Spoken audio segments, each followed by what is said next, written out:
that song and other. So welcome everybody to the February 2024 CTIPP CAN call. I hope that you are all doing well. That song and other songs can be found on our Spotify playlist, which you can also find in addition to the that link on the screen. I'm going to go ahead and put a lot of the links that we are going to be using today for today's call, but you can find the Spotify link if anybody would like to on that in that bottom link as well.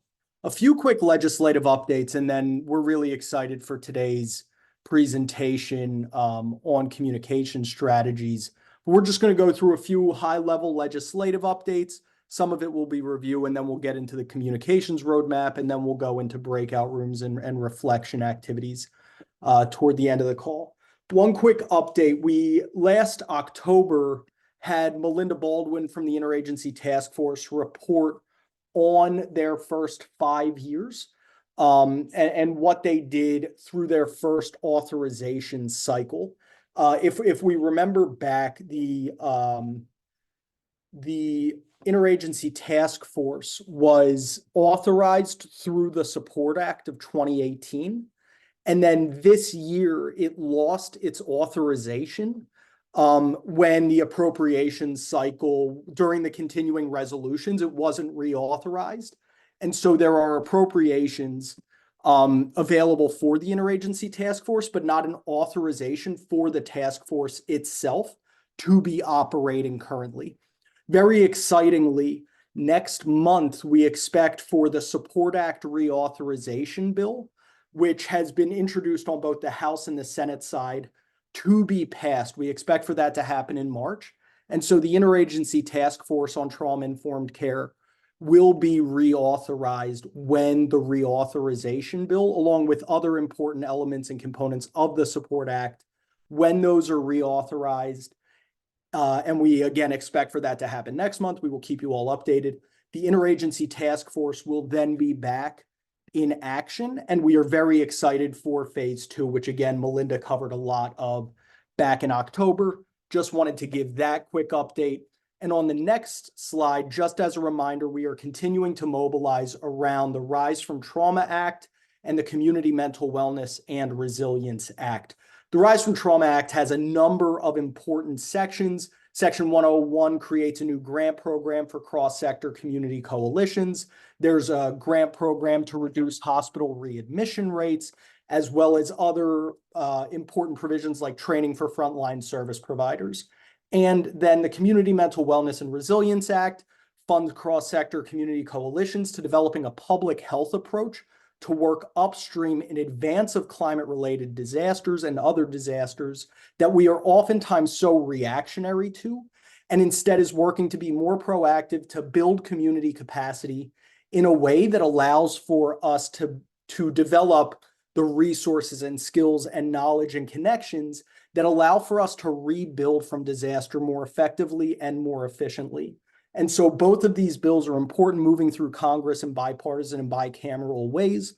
We will continue to stay on top of these, but in that QR code, if anybody wants to scan those, and again, this link is also in the links that I sent out, we'll continue to send out throughout this CTIPP CAN call. You can take quick action and reach out to your federal senator and representative, or senators and representative, to talk about why this bill is important to you. There are also other communication strategies within a toolkit, social media, so that way you can share this with others as well. We hope to continue to build momentum around these before the end of this Congress. And so just wanted to go over those legislative updates very quickly, but that is not the main focus of the call. We have a wonderful call for you today that my wonderful colleague, Laura Braden, who runs our communications efforts. A lot of times you hear from Laura on the back end of emails and through our website and all of the wonderful work that she does. But today she will be front and center, getting to talk through the communications roadmap to help support all of the wonderful work that you do. And so Laura, with that, I will turn it back over to you. Great. Thanks, Jesse, and welcome everyone. So glad to be with you today. Just one quick reminder, there is going to be time for questions at the end of the presentation, and I'm unable to do this and monitor the chat. So Jesse is going to be dropping links in the chat as well as sort of keeping track of questions. So, either drop it in the chat for later or just hold on to it until the end and we will get to it. So let's dive right in. So today we're talking about a communications roadmap. So this whole process is meant to be universal. So whether you're needing to create a new communications plan for an initiative or a donor campaign or a community outreach event, or whether you just need to audit or update existing plans, the process is roughly the same. So we're going to go step by step. I'm going to try to give as many examples and sort of sample information as I can, as well as some tools to help you go about this process. And, hopefully everyone finds it informative and helpful. And then we're going to do a breakout activity where you'll have a chance as a group to either discuss what you found to work in your experience or what common challenges you've encountered that you've had to deal with. Or, if you've got an existing current need in communications, bring it up to the group and maybe y'all can brainstorm some of these steps as a group. And then we'll come back and report feedback from that. So step one, defining success. So I always say every campaign, this is like the number one thing for every campaign. You always, when it comes to communications and marketing, you always want to define success first, as specifically as possible, and then work backwards to sort of engineer a strategy that hits the right messages, the right strategies and tactics to reach your targeted audiences. And I even take clients through a process where, we sit down and get still and do some breaths and really visualize, like, at the end of the day, what does success look like? And that can also sort of help cement it, because the more that you can define what success looks like, the more you're going to be able to maximize time, bandwidth, and resources and money and investment. And so it's really, really important, particularly if you're a smaller organization or have a smaller budget. So when we talk about success, when it comes to communications, it can really be anything. It can be raising X amount of dollars for a new community center. It can be increasing awareness on a policy issue. It can be driving engagement on a particular call to action to your legislation. It can be anything. And then you also want to sort of gut check, are your goals for your campaign aligned with your mission, but also are they aligned with trauma-informed principles? And we'll get into what that means here in a second. And I sort of suggest people do this throughout the process, but clearly on the first step, it's also a good time to start jotting down sort of like a resource and a SWOT analysis. And SWOT stands for strengths, weaknesses, opportunities, and threats. And essentially what it is you're just thinking about your goal and coming up with a list of what resources do you already have to bear to achieve the goal and what is missing. And that way you can just have that information top of mind as you go through through the rest of the steps. So when we talk about trauma-informed storytelling principles, we really try to model the model here at CTIPP, drive everything back to SAMHSA's principles. And so here we've just sort of illustrated how this manifests itself in a storytelling format.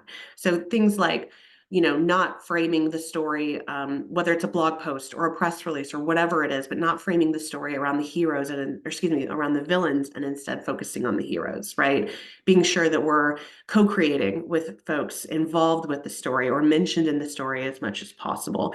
And also, of course, uplifting diverse lived experiences is a very powerful tenet to that. And so it's just a good sort of process to, with everything you do, kind of gut checking again, is it aligned with my mission? And is it aligned, am I modeling the model with the way I'm even going about with my communications? So then what I've done for each step, the orange box throughout these slides, the orange box is the same example. The green box is a separate example. So I wanted to really sort of try to give like real life examples that might be common to things that you would want to build communications plans around. So the orange example is securing donations to expand a community program serving foster youth. We must raise $18,000 in 6 months to secure construction permits for an after-school program. So very clear what needs to get done. Example 2, the green box, pass AB 123, which mandates trauma-informed education and training for teachers statewide. We have 3 months to educate the committee chair before a key vote. So very clear, very straightforward, and pretty simple. So step 2 is really diving into, okay, well, who are the targeted audiences? Who do we actually it would be great to reach the entire community and the general public, but at the end of the day, who do we have to reach to move our ball across the line, the finish line? And so by really understanding who you're trying to reach, you also are able to create more personalized messaging that can foster meaningful connections. It can drive engagement. It can really just sort of maximize the entire process. And what I always encourage folks is like, be as specific as possible when it comes down to demographics and geographics. And once you kind of have a framework of the types of people that you're trying to target, then you want to think about, well, where do they live online and also in the community in real life? So online, how that could look is, older folks, older generations tend to be on Facebook more than they're on Instagram, right? Same thing in the community. Older folks, although it is changing and it is dependent on your community, but older folks tend to still really value and support local organizations like Rotaries and local chambers of commerce. And so where do your audiences already exist? Because that's going to tell you where you need to drop in your communications, which we'll get to in a later step. And then another really important piece is segmenting out who in your targeted audiences are already current supporters and potential supporters. And that could look like the general public. So, you're trying to go after moms in your community, or caregivers in your community, or you're trying to go after particular legislators, but really sort of deciding like who already is supportive of us, who's already educated on what we do and who we are and is supportive of us, versus who do we need to educate to get them on board. Because the reason why that's so important is that your messaging and your tactics are going to vary slightly, right? You're not going to have to educate your current supporters as much as you might have to on your potential supporters. So it's going to switch up your messaging just a little bit, which is why I always suggest including this step. Also, you could find out that like some of your current supporters live online or engage in the community in one way, whereas your potential supporters do differently. So again, it allows you to just create even more specific strategies, which is always so important. And then I also want to just take a pause and talk about amplification for a second. So part of identifying your audiences, I always tell folks like, yes, you need a media list to reach out to local media and industry publications, but you also really want to create a stakeholder email list as well. Stakeholders, partners, everyone in the community that again is already sort of on board. They know who you are, they support the program, and these are folks that it's just really important to keep them engaged on what you all are up to, right? So whether that's news releases or newsletters, things like that, it's always important to create that list because they can be just as important as reaching the general public, because all of these folks have their own websites, their own newsletters, their own social media platforms. And I have always been delightfully surprised by how often just a quick email asking folks to either amplify a piece of content on their website, or hey, here's a tweet that we would love for you to retweet to reach your followers, they're more than happy to do it, particularly when it's already aligned with their mission, right? And you're willing to reciprocate when it aligns with your mission as well. Obviously, you should never feel like you have to post something on your social media feed that's not aligned with what you're doing. So, but where there's alignment, amplification can be a really powerful tool in reaching your target audiences. So in this case, the Orange team has decided that the small business community is actually a super untapped segment of their donor outreach. The small business community in their town are most active on Facebook and likely consume news from a local business journal and a business talk radio show. And most mid-size to large size are going to have those sorts of segments, right? Less so on the like smaller community front. So we can tweak that accordingly if you've got a different situation happening in your town. And then the green team, their target is one person, the committee chair, who is very active on Twitter and supports the local Rotary. They also know that her partner is on the local chamber board and a former teacher, because remember, they're going after education-related legislation. So that's a really important research point for them to know. The committee chair is also already a weekly guest on a local political podcast, which we'll connect those dots here in a second. So before we go into the next step, I just want to also flag these tools for y'all. So these are online tools that can help you determine who your audiences are and or where they already live online. What are they searching for on Google that relates to your organization or to your campaign? And all of these have either paid options that have more features or a free option. And I'll tell you, like, usually, even if you just sign up for the free, they all have free trials. So even if you just sign up for the free trial, you usually can get done the amount of research that you need done for your organization in that time period. So it's an easy way to save some money there. So these are just some quick tools to check out when you have a minute. And then we move on to step 3. So developing your call to action. So I believe, particularly in our space, because the trauma-informed movement, by and large, what we're trying to do is educate, activate, and advocate. And so I personally feel that any communication that goes out that doesn't include a call to action, it's almost like a wasted opportunity, right?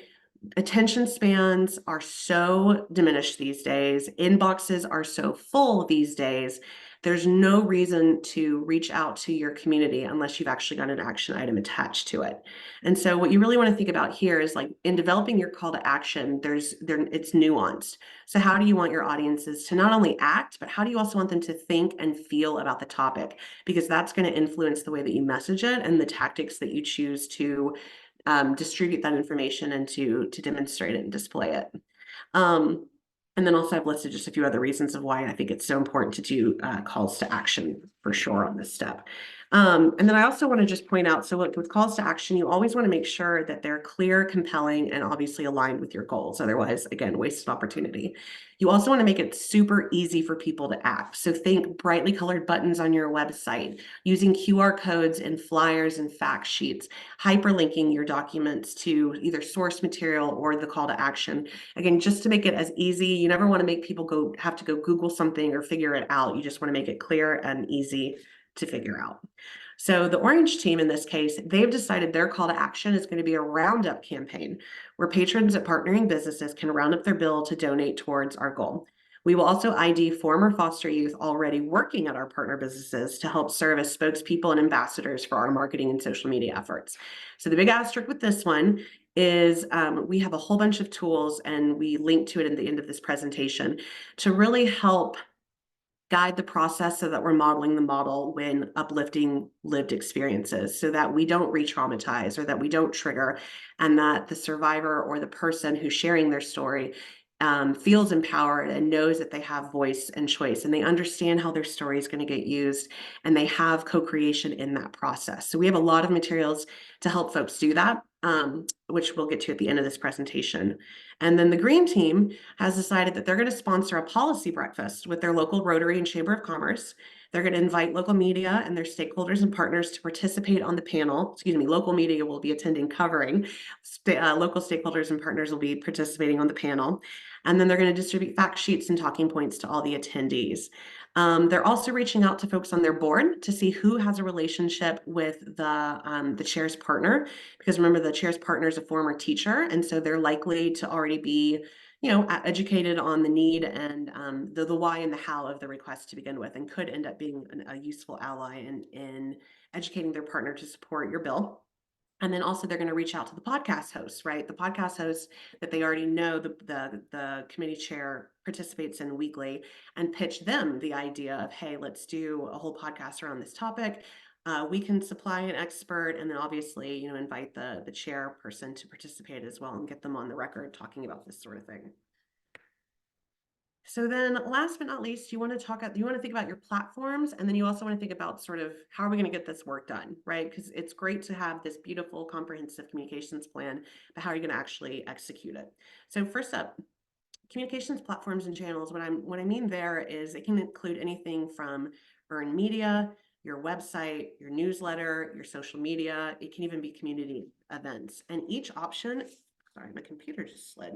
And each option is going to come with pros and cons. So for example, securing news media coverage might look really good to donors or foundations that you're trying to attract, but the downside to using an earned media approach is you don't really have control over the timing. You don't have control over the content.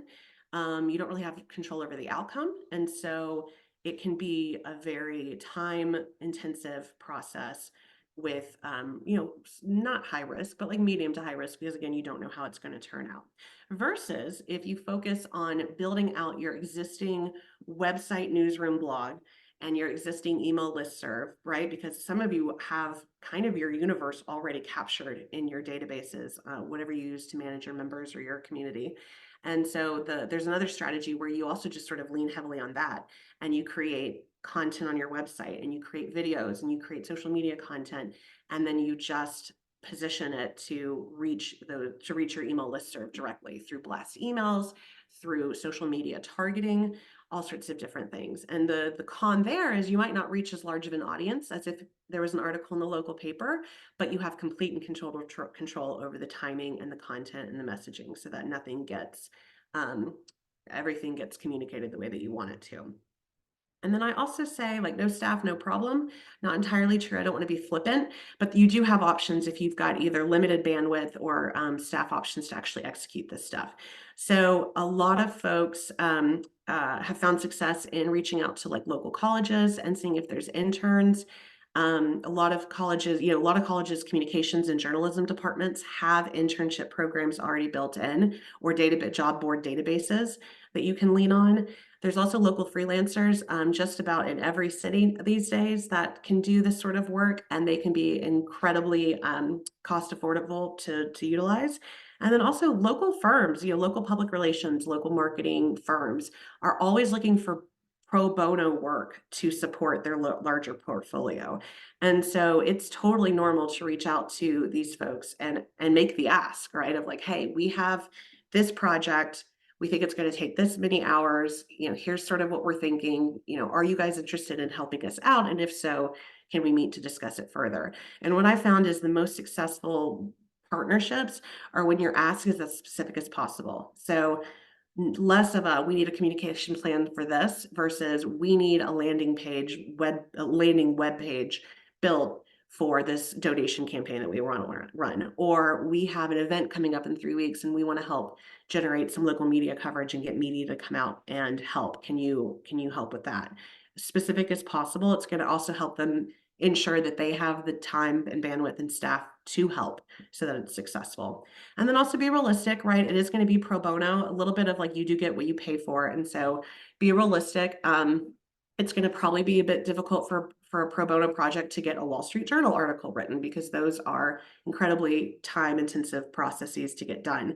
But things like press releases, helping turn out media for an event, writing op-eds, pitching to local podcasts, specific projects are easier for firms to help you with. And then also, how can you reciprocate, right? How can you make it a win-win partnership? So that could look like a whole bunch of different ways. Things that I've done in the past is have you, the organization, create a case study on the partnership that you post on your website, you post on social media, you tag them in it, and then they can also utilize that for any future client pitches that they have. It can be as simple as just thanking and tagging them on your social media profiles. It could also be sponsorship recognition on your website or at an upcoming event.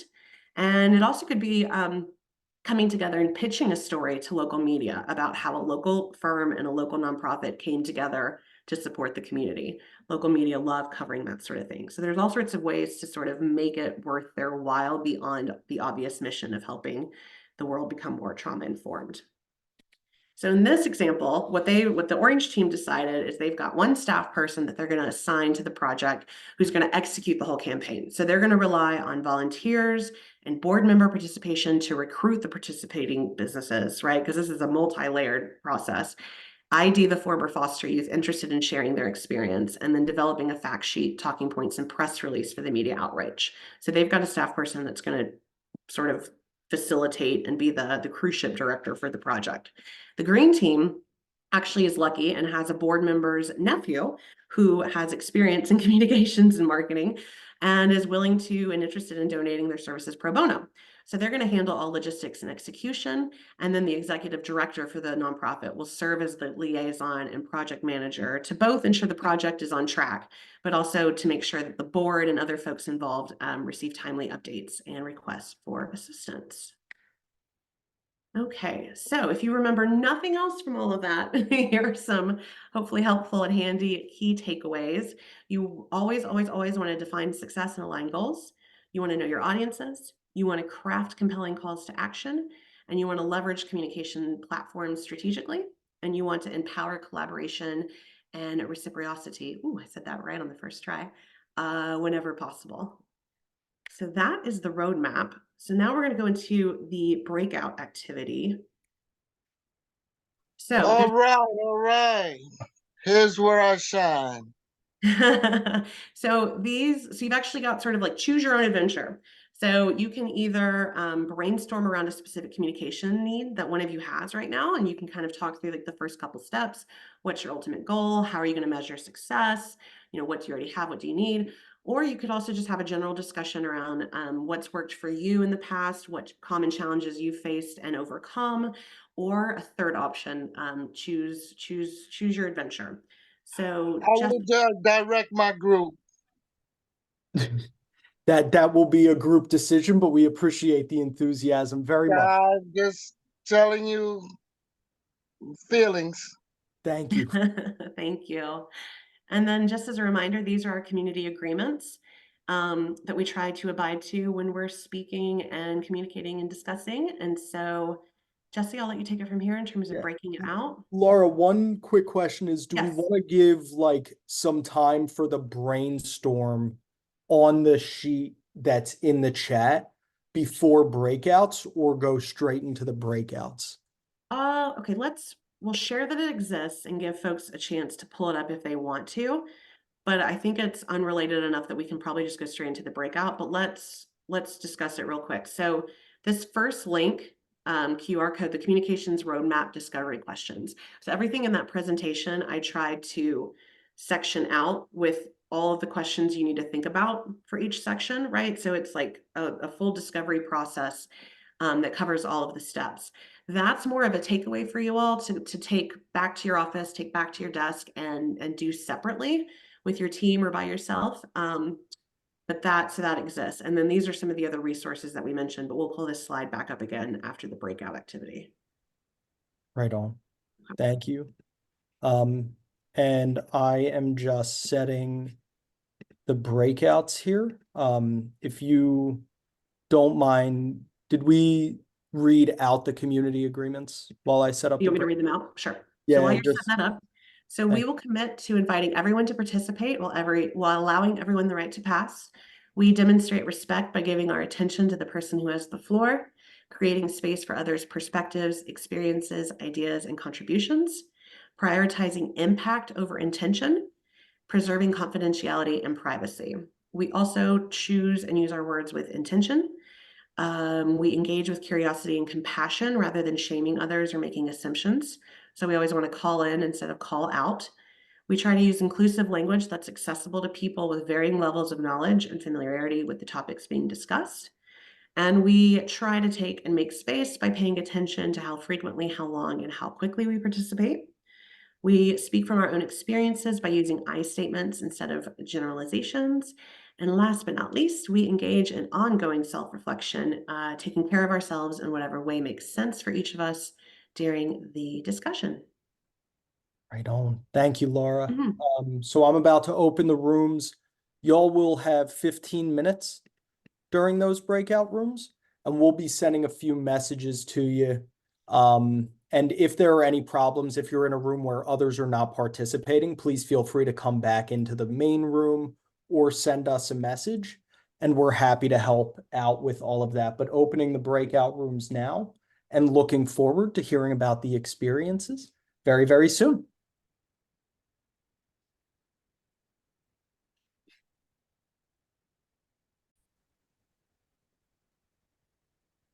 Welcome back, everyone. And thank you, James. I hope that everyone had such a wonderful breakout room experience. Laura, I'll pass it back over to you. Yeah, And we're really absolutely. excited to hear from everyone. Totally. And as we enter the discussion phase, I'm just going to leave this slide up for folks. So these are all the resources that we've mentioned in the call. So that first one, just as a reminder, the communications roadmap discovery questions, that link is actually going to take you to the blog post on our website that also is going to host this PowerPoint presentation and video later today. The second link is we've got a whole module in our advocacy series just on storytelling. So for folks that want more information on sort of how to model the model, how to do storytelling in a trauma-informed way, that's a great resource. We also have a guide to trauma-informed meetings, discussions, and conversations. That's meant to be a little bit more for meetings, discussions, and conversations, but there are some really, really great concepts and principles that apply to communications and marketing as well. So worthwhile. And then Guide to Trauma-Informed Journalism, same thing, sort of geared for journalism. But this one's also really, really good for folks who are still trying to figure out the best, most trauma-informed way to uplift lived experiences.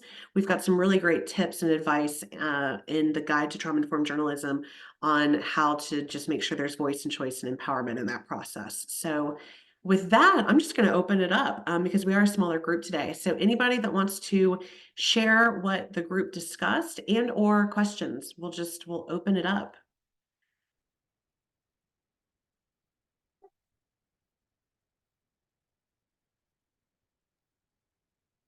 I'll go. Let's Great, hear go it, ahead. James. I don't know if anyone else from my group wants to go, but we were talking, and of course, I was trying to direct things a bit because you know what I noticed? This may be my own prejudice, but this is what I noticed. A lot of your educational types, you do things very wordy, and you take up much time to, it's like you're writing notes. But I never was good with notes, so I like to be short, succinct, and to the point. Everything the lady spoke about this morning, I do, but I don't write it down. I don't keep a list. The hobby, I'm directed by God. Maybe I'm lucky in that way. He puts me where I need to be, and then the only thing I have to do, then I go to work. Communication, talking to people, let them know what I do. And one thing I found out, everyone is affected by trauma. So I have a product that everyone needs. They may not want, they may not understand what or why they need it, but it's my job to give it to them anyway. Sooner or later, they'll see the light. And as long as I get out there and do what needs to be done, you know me for a while, Jesse, and I'm getting stronger and better at what I do. The more you do it, the better you'll be. And that's the whole key. I can't be keeping a list. Oh my God, that's slow me down. But that's me. Well, and we all need our system. So I'm glad Yeah, you found yours. yeah. One thing I do want to Well, piggyback on. Oh, go ahead. no, yes, well, that's one way. I haven't found it, I live it. I am what I do. And that is the difference. That is a main difference. Is, that's why everything involved and everything needed will be done at one time or another. I can't dictate when. I don't even know when. It just will happen when it's time or when I'm ready, whichever comes first. Sometimes that I don't even know. Trust the vibe So and how it will happen. yeah, as long as I make it fun, it has to be fun to me. When it stops being fun, you know, then I won't do it. I don't want to Appreciate. take up all the time because I love to talk. Thanks, James. And Yeah, Laura, we did you have one Yeah. point? I also saw Debbie's hand up, but Absolutely. I did just want to make one quick comment. So the point about, sort of short, concise messaging is absolutely right. But the way that we get around that at CTIPP, because on the one hand, when it comes to communications and marketing, and particularly advocacy, call to action based communications and marketing, you do want to be as short and as concise and as clear as possible. And also we have to balance that with this stuff is really heady and it's like it is complicated and there's a lot of nuance and there's a lot of context to it. So the way we get around that is just hyperlinks, frankly. So whether it's an email newsletter or even a press release or email blast or a blog post, we will try to keep it as short as possible, but then linking to places where they can dive deeper guides and discussions or video or podcasts, so that folks who want to go deeper can, but that for folks who already are with the program and know and just need to know, okay, where do I need to go to contact my legislator, they can find that faster. So thank you. Debbie, did you have your hand raised? Yeah, I just say real quick, the person I met with was she was in Puerto Rico. And so there was a little bit of a language barrier, but what we were able to share is that we both have a passion for being able to facilitate seeking safety. And so we were able to talk about that and implementing some of that. And what, if you don't mind sharing, like what have been some of the ways that you've been able to do that so successfully? What is there like is there a secret sauce recipe? Or have there been like a few factors that have just made all the difference? Where I mostly interface about seeking safety has to do with services for domestic violence victims, or actually those who are accused of committing the violence, in terms of possibly helping them be a little more ready for a group process, because that's a very safe setting. It's very facilitated, and people get used to hearing that word safety and creating that, that vagal response that maybe allows them to look at things they weren't willing to look at before. Yeah, that's such a great point, right? Because if folks are triggered or agitated or feeling defensive or anything, it's going to be so much harder for them to receive the messaging that you're trying to convey. Thank you, Debbie. And Rose, I saw your hand up for a minute. Was that intentional? Yes. Hi, Jesse. Hey, thanks for having me. Can you hear me? Yes, we can hear you great. Okay, great, awesome. Yeah, so we had a group of three. We had a few things in common. We were all dealing with the audience of the youth, right? And then and Marisol talked about her her education. She's an educator and she works in youth sports, implementing the trauma-informed care principles, and focusing on the body-brain connection. And so she really was very transparent, which I really appreciated. But she talked about how she's just, she's in this and she's like, she's small and she's really just grateful to be involved with this organization, learning a lot, being part of the organization, but still trying to figure out where am I going, right? And so I thought that was very powerful, because she's got, she knows what she wants to do, but just trying to figure it out, right? Being a small organization. And then we had Sue Shaw also come on, so she really, talked a lot about, she was originally an educator. Well, she's an educator, but bringing on her son's friend, and then I think 7 other youth that are dealing with, PTSD and certain things like that, and just really trying to figure out where am I going from here. And then you got me, I came from the Institute for Trauma-Informed Care. I'm in a new position at the hospital now. I was in corporate. I'm in the hospital and I'm leading the Trauma Survivor Network group here at the hospital. And we have 208 hospitals that are already involved. University Hospital is a level 1 trauma center. The program has been dormant for a while. And so we're trying to revive that. But one of my challenges, like I told the group, and when I'm looking at this list that you all brought up, was what is my ultimate goal? How am I going to measure that, right? Because I'm dealing with trauma, patients that have gone through trauma. They've had an injury, whether it's an amputee or whether it's someone that's gone through being involved with a gunshot wound injury, and then seeing them on the other side and helping their families, enhancing their survival skills, self-efficacy to manage the day-to-day challenges. But how do you measure that? So that's that. We had some pretty good conversations.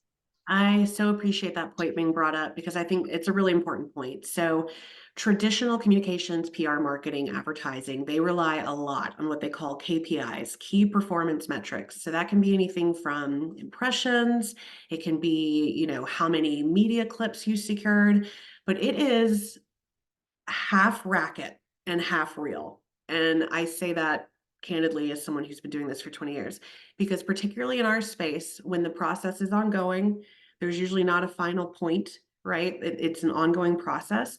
And it's really, really hard to judge impact, because even if you can say how many impressions you got from your Facebook promotions. Even if you can say, well, we got 3 articles in the Sacramento Bee, and we know that they have this large readership. So, you still don't, it's hard to tie that to, okay, but then how did that person cross our threshold, right? Or how did we help someone? Or how did we, right? And so, so it can be tricky. So I think, but it also can be important. I wouldn't overthink it though. Like if you don't have a board and if you don't have donors that you have to report back to show that they got a return on investment, right, for whatever the investment was, whether it was staff time or budget, then I wouldn't worry about it as much. I think then the focus on like, is it successful? Well, is it successful in that like did we clearly communicate? Were the messages and content and tactics and strategies aligned with our mission and with trauma-informed principles, right? Like, did we identify our target audiences to the best of our ability and like reach them where we know that they live, right? Like, then it almost becomes like the process itself can be a metric to show that it worked. But yeah, it's really, really, really tricky to sort of figure out if, particularly in our space, if anything that you're doing is actually making an impact. Those are key good points, though. Thank you for that. I Yeah. appreciate that. Well, and other metrics too to sort of think about if you've got back-end analytics on your website, like let's say your campaign is you're hitting send on 3 press releases over a time period about a particular topic, and all 3 of those press releases live on your website. Pulling up back-end analytics to show how many users and visitors reviewed the content can also be kind of a helpful metric. But again, who was that? You don't know who it was, and you don't know the outcome of what reading that did to them. So yeah, take it with a slight grain of salt. But thank you. That's a great point. Thank you. Yeah. Laura, as we continue on, I'll post the links in the chat. Do you mind if we take the resources down? Some folks are just raising their hands, and Joey, I see your hand up. Sure. If we could just take the slides down for a second. Oh, slides while down. Sure. Yeah, because we'll put them back up Sure. before the end, but just some folks are raising their hands. So I Great. saw Joey and Bill at least, but Joey, go ahead. Yeah, sure. Thank you. I am the training coordinator for my organization, and we have kind of run into a bit of a challenge or barrier in relation to Facebook advertising, and I don't know if you may have some insight into that. But the work that we do is obviously around trauma, resilience, abuse prevention. So the issue we're running into is that some of our posts advertising our upcoming trainings are being flagged because keywords like trauma and abuse are in them. And we are then not able to get that information out to folks about our upcoming, trainings, which is kind of the whole point of us posting on Facebook. Right. So I don't know if you have insight into like what those keywords are, how to get around some of that so that we're able to get this content to folks who need it. So the bad news is the keywords change.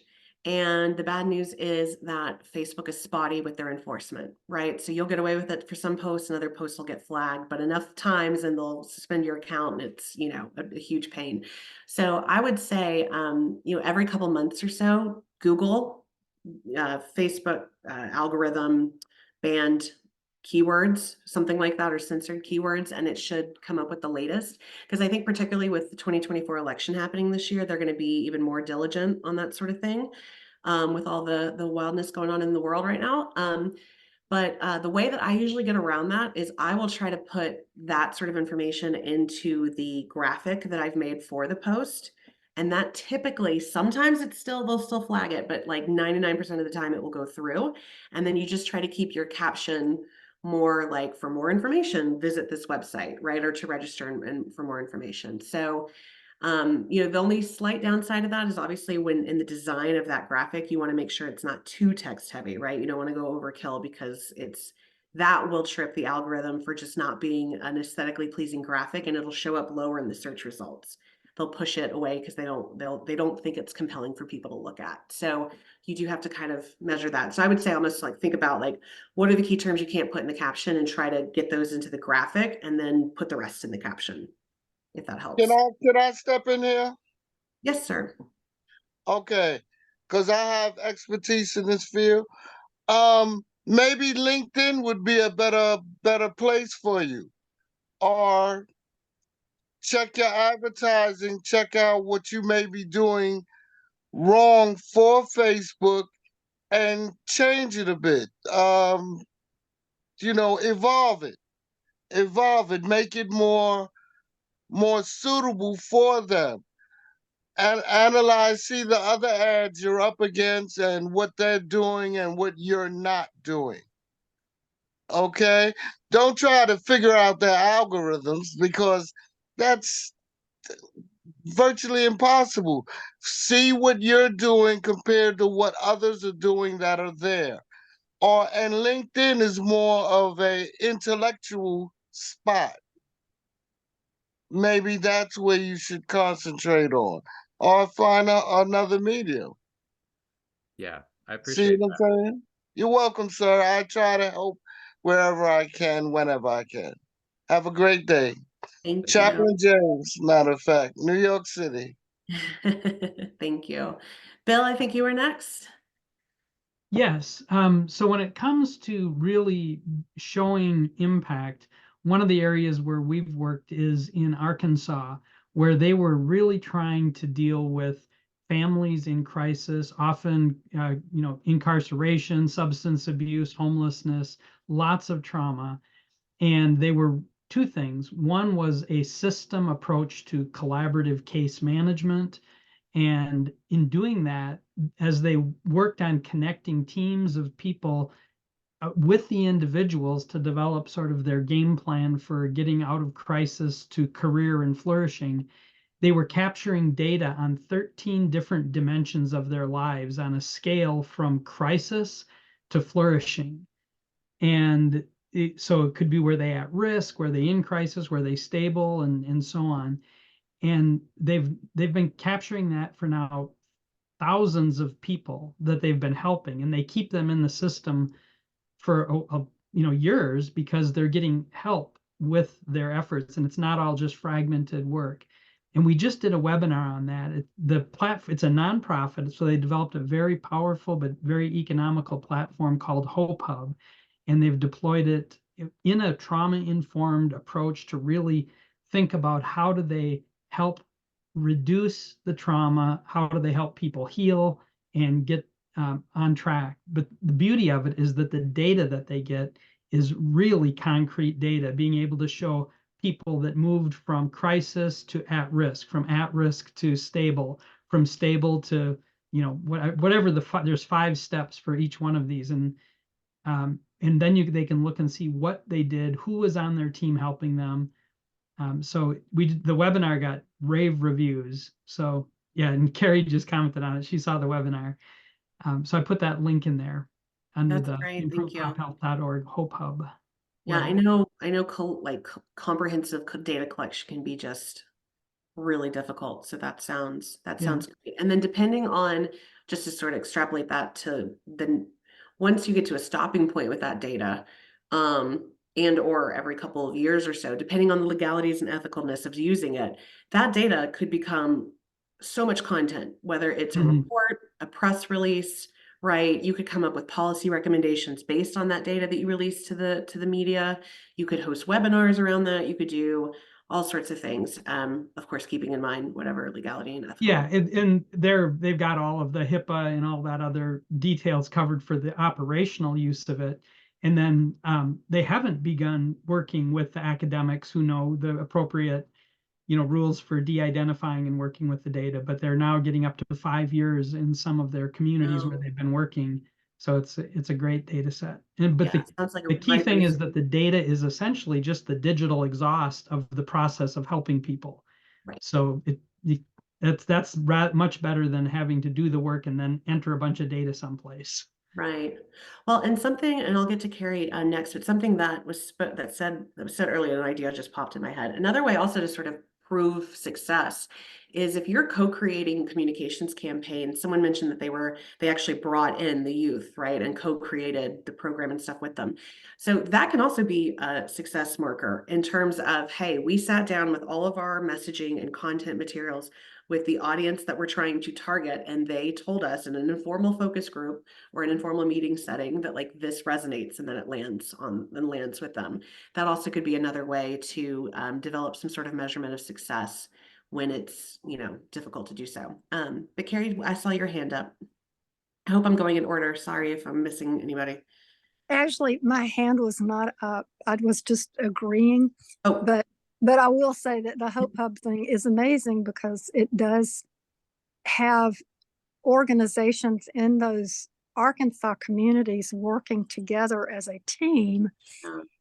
not competing with each other and not eyeing each other, but instead keeping the eye on the prize of seeing the number of families in the community go from living at panic, and I'm not sure I've got I won't have the term, Crisis, yeah. but to go from crisis to flourish. And hey, Jesse, what have we been talking about? Flourish envy. If we could get people to look where people are flourishing and how we can get people to be mindful of what are people doing where people are flourishing, that's the ticket. You know, I think about Beautiful, trees, but it's beautiful statement, Carrie. I love where you're going with this. well, just that we got to get all people to flourishing. And in some countries in the world, people flourish. In other industrialized nations, people flourish. And the fact that there are 13 counties in Arkansas where people are flourishing, I mean, that's so beautiful. And they've got the metrics, and the metrics are just, as Bill says, a byproduct of the work. Yeah. Wow. That's pretty cool. So I didn't mean to say anything. I didn't really have my hand raised. No, that's fine. But that also makes me think too. I mean, just even the process, right? The fact that these groups have come together and are collaborating and working together instead of competing. That's a media story. That's a case study that could be replicated around the country. That's something that policymakers would be very interested in learning about. So there's whatever this Arkansas thing is, sounds ripe for some really cool communications once you hit a certain milestone where you're ready to present it. Yeah, I think it's a great story. So thanks. Yeah. It needed to be said, Carrie. Pardon me? It needed to be said, Carrie. Thank you. And now spread what's going on there to the rest of the states and everything. All right? Gotcha. Transcends competition to get all. There you go. My info's in the chat, Chaplain James. We should talk. Okay, great. Any other questions or comments? Otherwise, we'll go back to the last few remaining screens. Okay, seeing none, let me share screen. And obviously, if you come up with others, please holler. Okay. Whoop. So just real quick, here are the resources. Again, everything that we discussed today in the video and the PowerPoint will be at this first link, the Communications Roadmap Discovery Questions. That'll be up later today. And then we've got another few calls already scheduled. We've got through May. So March is going to be all about Whitney's incredible, I can't wait to read it, policy report, where she basically, no problem. It took 5 minutes to put together. She basically combs the country for everything that happened at the state level in 2023 that's related to trauma-informed policies and legislation. And she does an incredible analysis breaking down what we're seeing and what's working in the state level. So it's fantastic. So that'll be March's call. April is going to be all about trauma-informed workplaces. And we have a guide on our website already that sort of lays out our case for how and why to do so. And then May 15th will be a new presentation for us. So that's going to be all about National Foster Care Month and youth advocacy, child welfare, that sort of thing. So that's where you can register for all of those great upcoming events.